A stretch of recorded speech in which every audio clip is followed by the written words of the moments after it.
Niddy Bong, and welcome back to my channel where we talk about all things Transformers action figure related.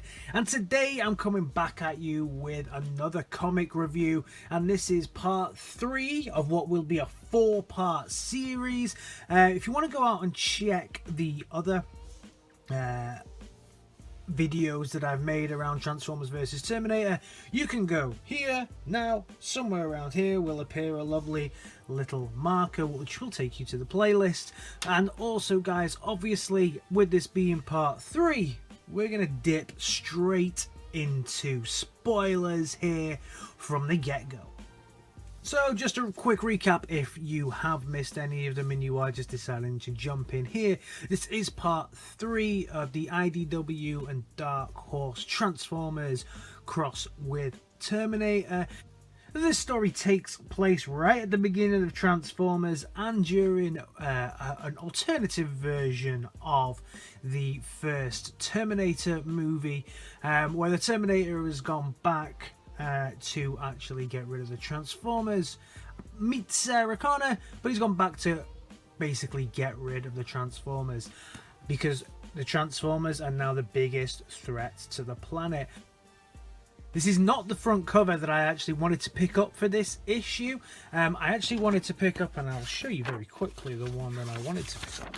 The one that I wanted to pick up was actually this one, which was Megatron sat on like a throne with Terminators coming out of the bottom, and I thought this was absolutely beautiful and fantastic.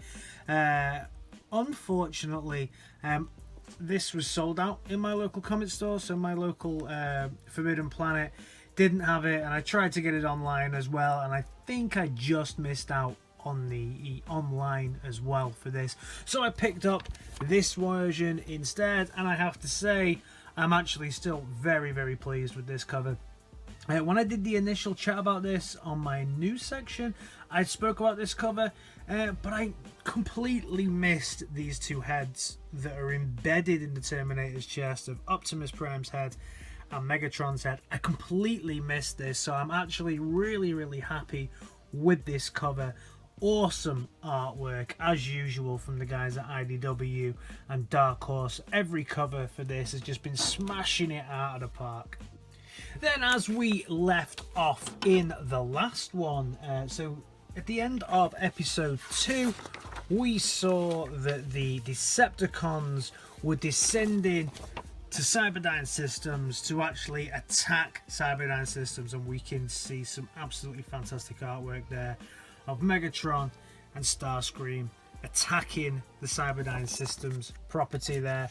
And also from an Autobot point of view, the Autobots were kind of left in a state where they were going to need to try and repair as many bots as possible to tackle this new threat. And the Terminator had explained to them what was going on and how he was going to join them, because he wasn't sure if the Autobots were basically a threat, because he didn't really seem to know who they were. So this one kicks off right there, and as soon as we open this, we can actually see some new designs for a couple of Transformers in this episode. So you have all of the Transformers stood around, and we can just make out there that they're dragging Grimlock around to try and rebuild Grimlock. We start to see the back of RC, really nice looking RC there. Velocity in the back and Ratchet here. We can also make out Jazz here in the front, and we have Prime and we have the Terminator there.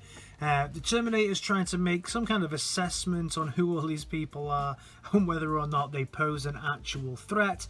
And it's quite good. He always looks for vulnerabilities, so he knew in the other episodes that where Megatron's vulnerability was, but he doesn't quite know where Bumblebee's vulnerability is going to be. So they're having a chat and they're trying to fix everything here.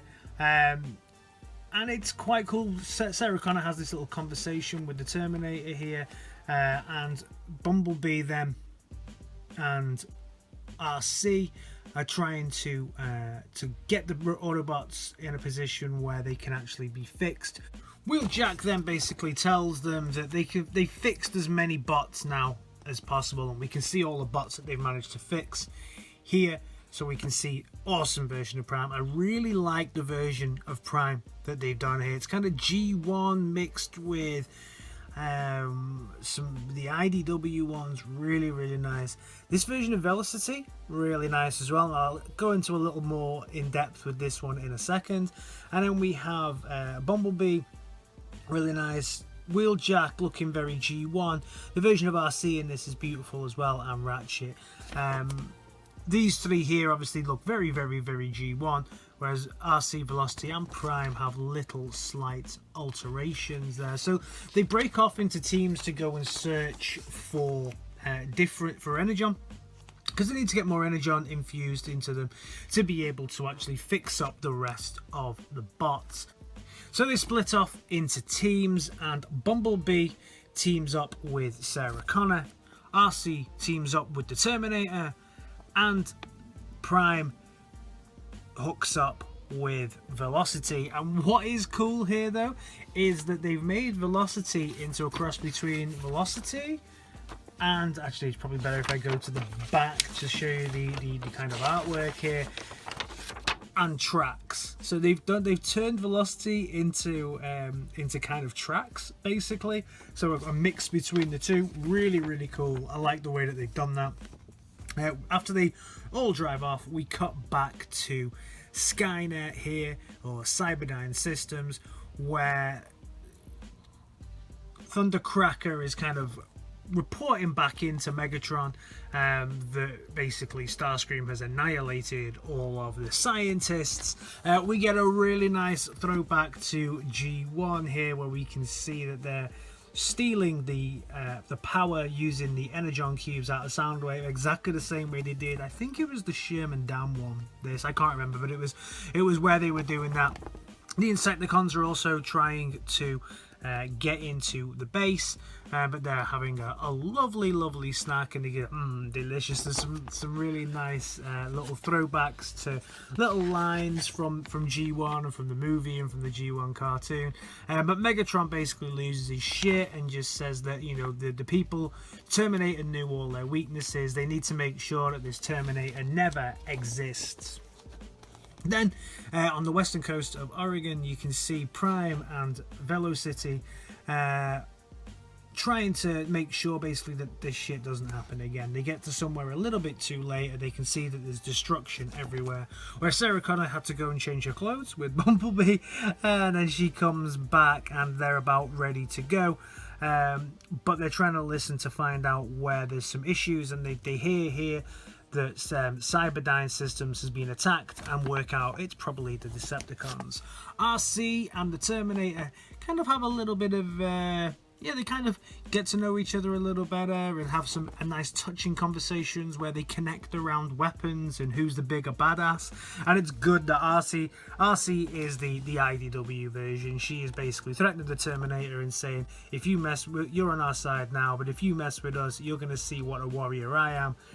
And the Terminator basically says the same thing back to her, that he will be happy to show her what a warrior he is. So it's cool. The alt mode for RC is an interesting one here. Quite a good one to go with here. I like it. I like this kind of more 80s boxier car version of RC. Really nice. And it's pretty cool and funny to see the Terminator driving it. They're also looking for Sky Spy, so RC asks the Terminator if he knows what happened to Sky Spy. Obviously, we know he shot Sky Spy out of the sky. Bumblebee then actually arrives at Cyberdyne Systems, but Skywarp sees him straight away, pretty much. So he runs away and tries to head towards Megatron, with Skywarp blasting at him, hoping that he'll blast Megatron, but it looks like Megatron actually blasts Skywarp out of the sky. And then the big battle kicks off, and we see some awesome battle images here of everybody, including the Terminator and Prime, Bumblebee, RC, fighting with Megatron, Reflector, Soundwave. Really cool. RC in full action. We see the usual kind of talking points that we see when we're trying to have that throwback time between Megatron and Optimus, One shall stand, one shall fall. You fool, you throw away your life so reckless. Ugh! So he doesn't even get to finish his classic line. But that's pretty cool. And then at the back here, we see that they're still trying to bring the Autobots back to life. What's cool is we can see who else is actually on the ark. And that's Windblade, Jazz, Sideswipe, and Grimlock obviously hanging up from the top there. But then, what's this?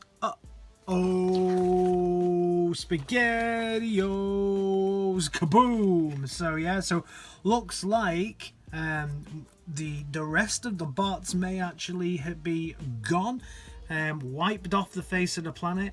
The thing is though, and this is what I'm thinking, who dropped that bomb? Is it a Decepticon? Or is it this geezer?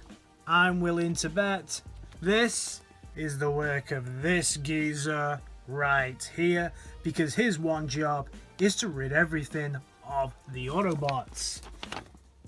Then we have, like I say, Reflector's head, boom, gone, terminated, Velocity and everybody having a big fight there, and then finally Starscream gets the Terminator in his sights and looks to try and make a deal. And we end on to be continued. So, 3rd edition here. Awesome, awesome, awesome. Well done to these guys, IDW. The artwork at the back shows next issue, which has Sarah, the Terminator, and Megatron's head. Then we have the other covers. So this is the covers that I didn't pick up. I never really wanted this cover. I would have got it, obviously. But it wasn't my favorite. This is the one I did pick up. Really, really nice. And the one I originally wanted here, which is still definitely my favorite cover. Just looks absolutely brutal. We get some nice character drawings here of RC. Really nice. Designs by Alex Malini. I really like this design of RC. I really like a lot of the character designs in this. I don't know if the series is done well enough to ever get any figures, but I would love to see, especially the Seekers from the first episode still. I would love to see it. And this episode, this version of Velocity as well, I think would be really, really cool to get as some figures. So Hasbro, please, or a third party, make it happen. Make it happen. And the awesome logo at the back. So this is how all 3 now look together. All 3 covers looking fantastic together. Hope you're enjoying this series as much as I am. I absolutely love it. I think it's fantastic. I can't wait to see how this all ends up next month in issue number 4. So guys, I hope you're enjoying my little reviews on these as well, keeping everybody up to date in the world of Transformers versus the Terminator. If you like what I'm doing around here, give me a like, a share, and a subscribe, and I'll see you in my next video. Alright guys, in a bit. Peace!